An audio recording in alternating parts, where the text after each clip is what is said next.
Hey everyone, I'm Silas, and welcome to Psilocybology. Let's expand our mind. This is a series where we take a deep dive into the research on psilocybin, the psychedelic prodrug found in magic mushrooms. We'll be breaking down and discussing the scientific literature, one study at a time, from past to present. Today's episode is on the article titled The Relationship Between the Metabolic Fate and Pharmacological Actions of Serotonin, Bufotenine, and Psilocybin, published in 1960. The researchers of today's article are from the Cleveland Clinic. I swear, I had never heard of the drug bufotenine before starting this podcast. I knew that some toad species produced a hallucinogen, but I had actually never heard its name or knew much about it. It was apparently pretty popular to research though, because it seems to come up a lot. So similar to some of the other articles we've talked about, the researchers mention in the introduction that the impetus for this study is that despite psilocybin and bufotenine having similar structures, they appear to possess distinct pharmacological actions. In order to better understand the differences between these two drugs, the researchers set out to examine what happens as psilocybin and bufotenine are metabolized. Serotonin was also examined, given its structural similarity to both psilocybin and bufotenine, although some of the results focus on comparing bufotenine and psilocybin in particular. For this study, because the methods vary depending on the outcome of interest, I think it makes sense to discuss the methods and the results in tandem. I do want to preface this episode though by being upfront and saying that my educational background is not in biology or chemistry. Not that I haven't taken coursework in those fields, but it is definitely not my expertise. I am genuinely learning as we go with some of these studies. So, although I always do background research in order to provide the most accurate information I possibly can, if I ever misrepresent something or maybe don't catch an important detail that I should have spent more time covering, please let me know. And also, if you have any questions about anything, please ask. You can email me at psilocybologist@gmail.com or contact me through the website psilocybology.org. I will quickly say this about the methods since it applies across the board. The study used female rats, and for some reason they specified they were fed Purina rat chow. Not sponsored. Diving into the results, the researchers first report on the toxic effects of bufotenine and psilocybin. One thing that's important to keep in mind when understanding these toxic effects that they talk about is that lethality was really a secondary outcome, and the researchers weren't setting out to find and test the lethal dose of these drugs. Rather, the doses administered were, I believe, determined based on what the researchers thought they needed in order to examine the outcomes that we'll get into in a moment. And they simply reported on the toxic effects they saw. So starting with bufotenine, they found that a single dose of 125 milligrams per kilogram had a fatal effect in under 30 minutes post-administration. However, they found that this could be avoided if instead of using a single injection, they injected 6 separate 21 milligram per kilogram doses, each separated by an hour. Although this no longer caused sudden death, the rats did die a week or so after drug administration. For psilocybin, they gave rats 100 milligrams per kilogram and found that this dose caused abnormal behavior for several hours, followed by a return to normalcy within 24 hours. However, they did find that one of the rats given psilocybin did die 10 days later in a manner similar to those that died after being given bufotenine. Now, the first primary outcome of this study was metabolic fate. In particular, they examined the urine of rats after administration of either 125 milligrams of bufotenine per kilogram body weight, broken into 6 sequential 21 milligram per kilogram doses, 100 milligrams of psilocybin per kilogram body weight, or 80 milligrams of serotonin per kilogram body weight. The researchers were examining the urine for the presence of unchanged drug, so the excretion of bufotenine, serotonin, or psilocybin, as well as 5-hydroxyindole acetic acid and glucuronides. 5-hydroxyindole acetic acid is the main metabolite of serotonin and can be used as a measure of serotonin levels. Glucuronides are a common byproduct of drug metabolism. What happens is that a glucuronic acid is attached to a drug so that it is more water-soluble, so that it can be excreted in the urine by the kidneys. They identified these compounds using 2 different procedures, 1- and 2-dimensional chromatography, and fluorometric assays. So for serotonin, they found that about 7.1% of the 80 milligram per kilogram dose was excreted as unchanged serotonin, and about 39.3% was excreted as 5-hydroxyindole acetic acid. For bufotenine, what they found was that on average, 21.7% of the 125 milligram per kilogram dose was excreted unchanged in the urine, and 7.2% was excreted as 5-hydroxyindole acetic acid. The researchers also reported that less than 25% of the dose was excreted as glucuronides, but that they couldn't provide a more precise estimate than less than 25%.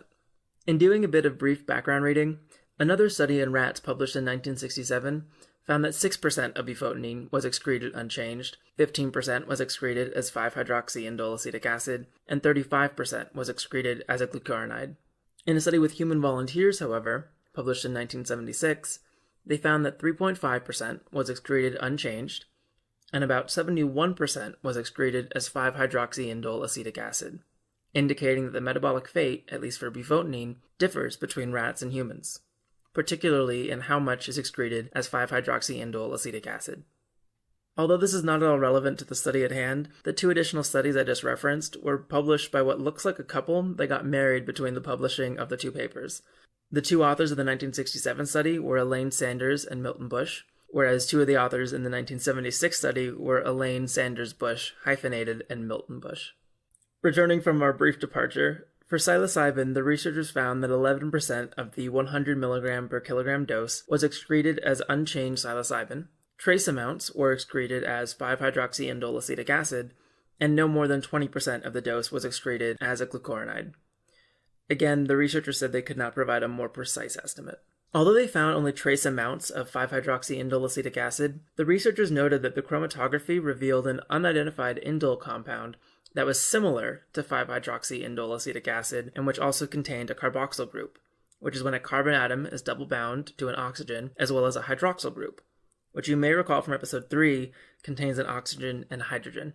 Although this compound was not identified in the paper, my guess based on what we know now about the metabolism of psilocybin is that this compound was 4-hydroxyindole 3-acetic acid, which is one of the metabolites of psilocin.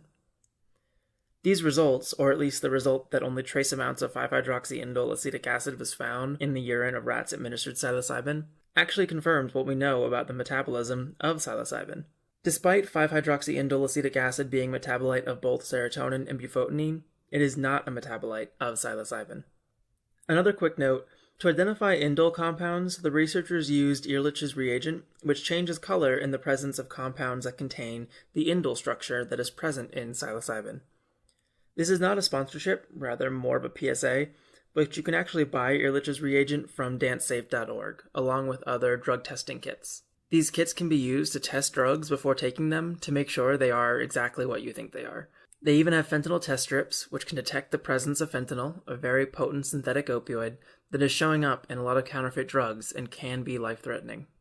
So the next primary outcome of the study examined how serotonin, bufotenine, and psilocybin were metabolized by monoamine oxidases.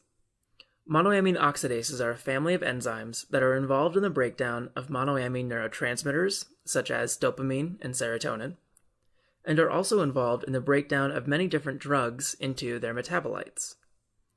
These enzymes can be found in many places within the body, but one key area is the liver, which is where a substantial amount of drug metabolism takes place. To examine this outcome, the researchers made liver homogenates that included a phosphate buffer so that they had an in vitro environment containing monoamine oxidases. They incubated the drugs of interest in the homogenates and took a series of samples every 10 minutes so that the researchers could examine the changing presence of metabolites over time. What the researchers found was that serotonin was degraded to 5-hydroxyindole acetic acid rapidly within 10 minutes. For bufotenine, however, it took 40 minutes before any trace amounts of 5-hydroxyindole acetic acid could be identified.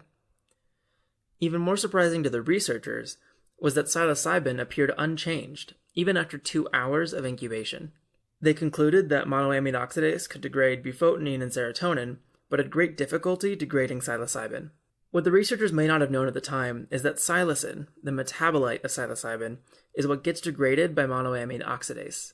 For that to happen, psilocybin needs to be dephosphorylated by alkaline phosphatase. My guess is that there was either no or very little alkaline phosphatase activity, thus no dephosphorylation into psilocin, and subsequent metabolism by monoamine oxidase. There are 2 more primary outcomes of the study. The first is blood pressure. To conduct these tests, they put the rats under anesthesia using amobarbitol, a strong sedative drug, and gave them pentolinium, which is an antihypertensive drug that prevents the release of adrenaline and noradrenaline while widening the blood vessels. It's important to note these conditions because the results can vary depending on the environment. Serotonin, for example, as the researchers mentioned, causes a decrease in blood pressure in rats not given pentolinium, whereas it causes an increase in blood pressure in rats who are given pentolinium. Concerning our drugs of interest, the researchers found that after the administration of 20 micrograms of bufotenine, blood pressure increased, but then returned to baseline after about 30 minutes. In contrast, the administration of 37.5 micrograms of psilocybin caused an increase in blood pressure of similar magnitude, but which lasted over an hour. What was particularly interesting, though, was that the administration of serotonin after being given psilocybin actually reversed the rise in blood pressure and caused a return to baseline. The final outcome of the study was named sleeping time, although that, in my opinion, is a bit misleading. What they did was give rats hexabarbital, another strong sedative drug used for inducing anesthesia. Then they administered serotonin, bufotenine, or psilocybin, and then waited to see how long it took for rats after being placed on their back to right themselves, or essentially wake up from anesthesia and get on their feet. I can't imagine their quality of sleep was that great. The researchers found that, compared to being given hexabarbital alone, the co-administration of serotonin increased, quote, sleeping time by 58%, bufotenine 81%, and psilocybin 126%. In addition to the substantially longer sleep time, they also found that rats given psilocybin and hexabarbital died within 60 minutes. They noted that it appeared that psilocybin enhanced the lethal effects of barbiturates like hexabarbital. As a side note, barbiturates are used much less often now, as they have been frequently replaced with benzodiazepines, which include drugs like Xanax. So overall, I'd say the most interesting thing that came out of discussing this study for me was learning about how psilocybin is metabolized, particularly that the metabolic pathways differ between psilocybin and that of bufotenine and serotonin. It is also important to see that if psilocybin isn't dephosphorylated, then monoamine oxidase won't be able to degrade it. As for the rest of the results, I personally am much more interested in reading about how psilocybin affects blood pressure in human volunteers. I would also really like to read more about how it interacts with other central nervous system depressants beyond just barbiturates. I think that they could actually have important implications. The results from this study are really difficult to generalize, so I look forward to coming across future studies on the topic.